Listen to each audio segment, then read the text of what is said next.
Welcome back everyone to the channel. So in this ReactJS series, this is session number 6. In this session we'll be learning how we can create a new component and have that component integrated with existing project class, and as well as we would be setting up the stage for new fields so that it can be added to the existing project item collection. So let's jump to the code. So this was my project JS, and in last session we learned about how the project items can be displayed, how we can delete it, how we can mark them as completed if this checkbox is clicked. Now in this session we'll be giving one form where user would able to input the project details, and on click of create project, the project item would get added to the existing project collection. So let's start with the adding one project, new project file. So under the components directory, I'm creating one file. Let's say new projects.js, and we can just do a import statement over here again with React component.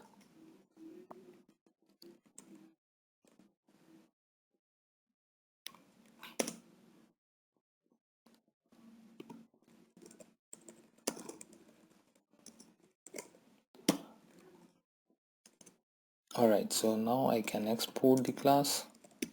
Export class. Let's say class name is new project. Extend it with component.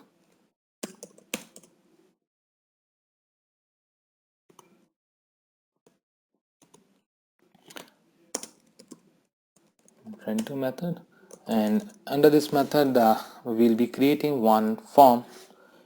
So under return I'll be writing the HTML, and we start with div,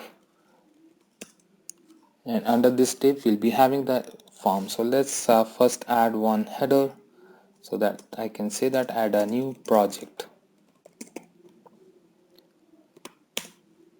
Alright, so now I'll be using form as I said. So this form, I'm in the class name I'm using the bootstrap class name because I would like to give it a look and feel of bootstrap table. In class name I can use well form horizontal, which is a class under bootstrap. Now I'll be using div,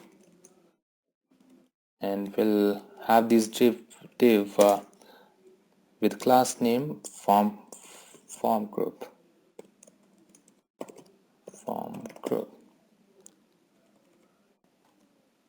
Alright, so all the content, the label and input would come and would be binded to this div. I'll just use one label, and in this label I can just say project ID, and this label is for my input which I am going to create right now, and I'll use the class name as, let's say, call md4, which is again a bootstrap class, control label. Alright, and having an input control which would be used to capture the project ID field, I'll use the class name for this as form control, and placeholder I can just keep a text, for example enter project ID, enter a new project ID. Yep. Alright, so this div is being created for the first control. We can replicate or copy it for the rest of the stuff as well. I'm just giving ID to this input, let's say proj ID. So if you keep on working with bootstrap, then you will get familiar to these classes, and you can also go over the net, and under the bootstrap tutorial you will find what classes can be used to make a intuitive form. I'm just copying this, and let's say it's project name, and we'll update enter new project name. The same thing I'll copy for department and the same thing for project manager.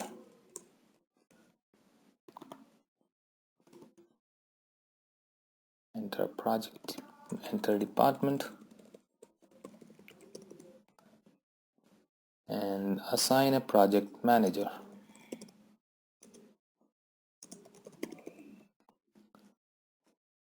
And this label I'll be changing: project manager, project department, and name, ID. Alright, so we are good over here. So with these fields we are good. Now we can just for having a look and feel of it, I can just import this new project class under the project.js. So let's start importing it. Alright, so it's a new project and my class name is new project. So I'm scrolling down to the render method, and under this div I can just choose this project tag, and once saving, so it should start displaying my table.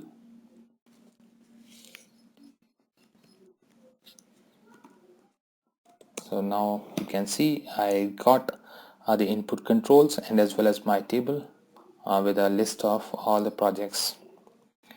So along with this I would also need one button. So I'll add up one button under my new projects,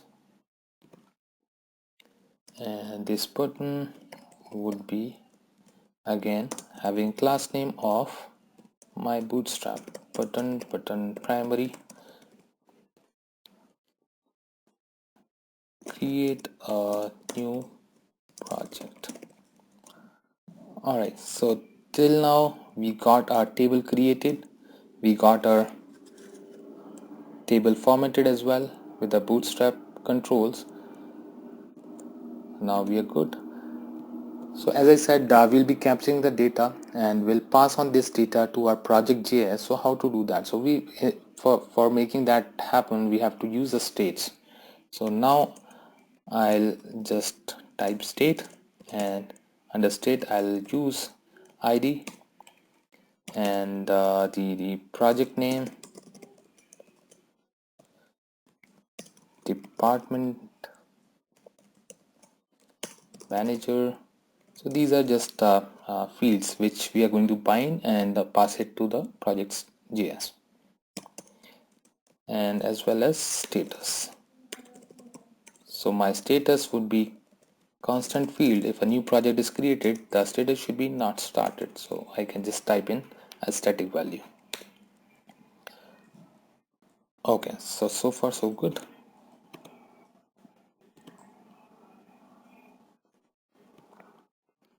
Now on button you can see I have written I missed to type as submit. So it's a submit type button so that my form can be submitted, and on the form submit click I'll be binding one event, and that event would actually bind my state. So it will set the state with the all the input control values. I'm just typing on submit. They start, let's say on submit click, so I'll just write this method. So on submit click, what should be done, we'll write it later. Before that we'll be binding each and every control with one event behavior, so that the entire values can be captured and the state can be binded, so that if I'm typing something in project name, it should be binded to the state, and that state can be in turn used in submit click. So let's do that. So for input control, what I'll do, I'll bind one event on change, and on that event this dot, let's say, update id. So I'll just go to top and create one method,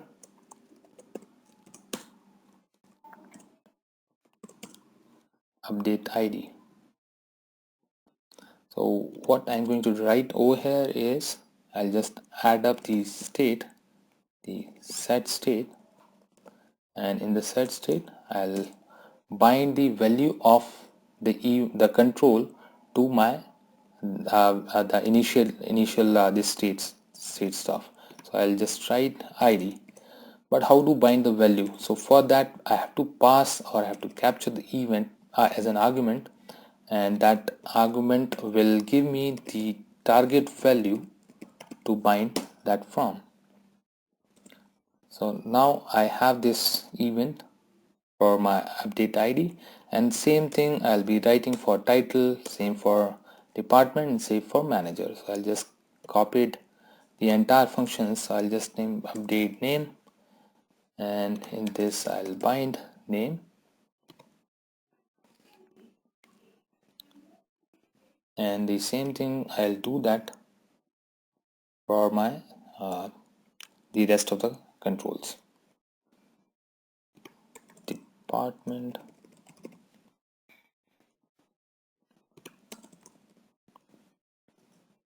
and this one is manager. I'll bind the value to manager. Alright, so we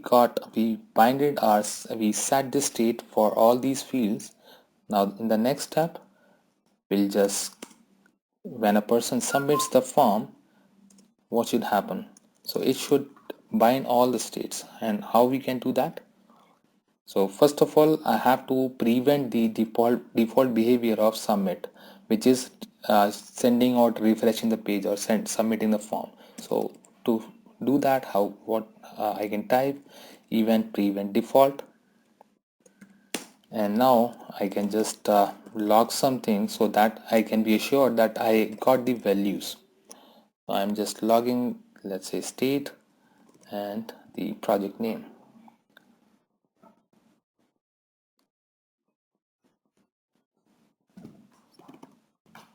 So I'm just updating this value. All right. Okay, so we got error on ID. I have to take a look why is that so.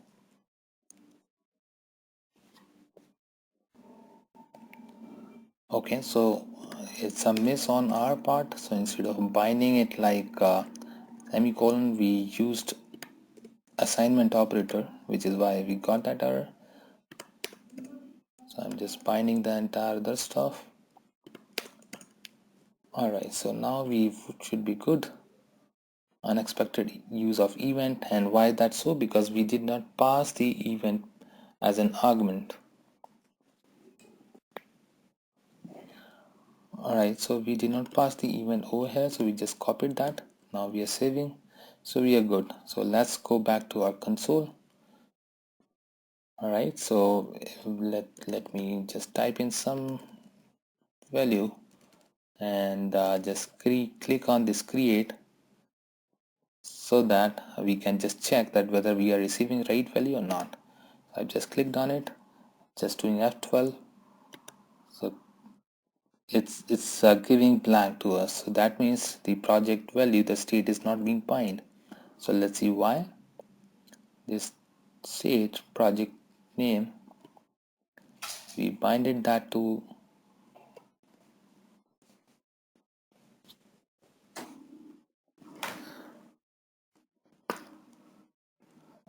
alright, so we just clicked on create new project. Now we got this AST value, which was a project name, so we are good.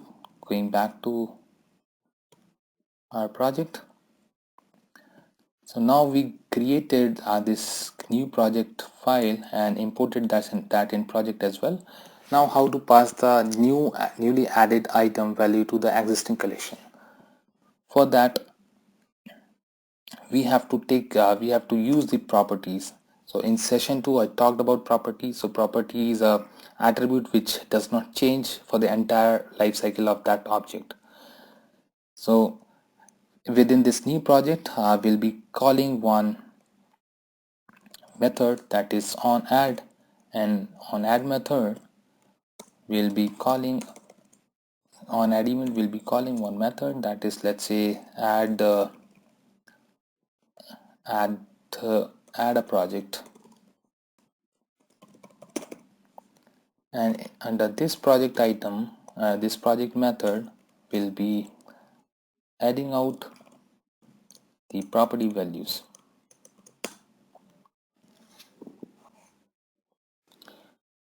So we added this method, but before that we'll just go back to our new project JS, and under this we'll be just going to the onSubmitClick method, and for this we'll be adding one property, and that property would be this dot props dot onAdd. And what onAdd, what we are going to do, we are going to assign the values from the state, this dot state dot id,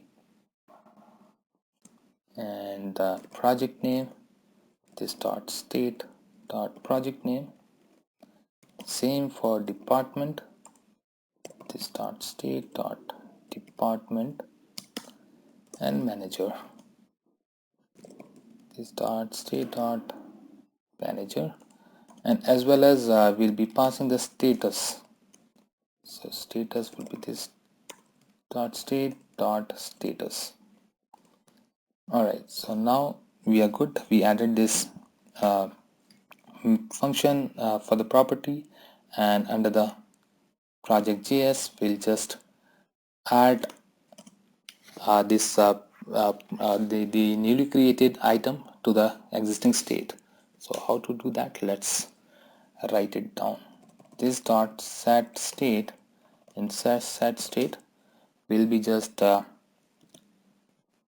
using that project item collection which we were having earlier, and using a spread operator we'll be just adding this newly added item. So this spread operator will use this state project items and will add our newly added item, which I am going to receive as in part of the argument, and this new project item would be added to our existing collection. So this is how we can add all the values. So I believe we are done. Let's run it.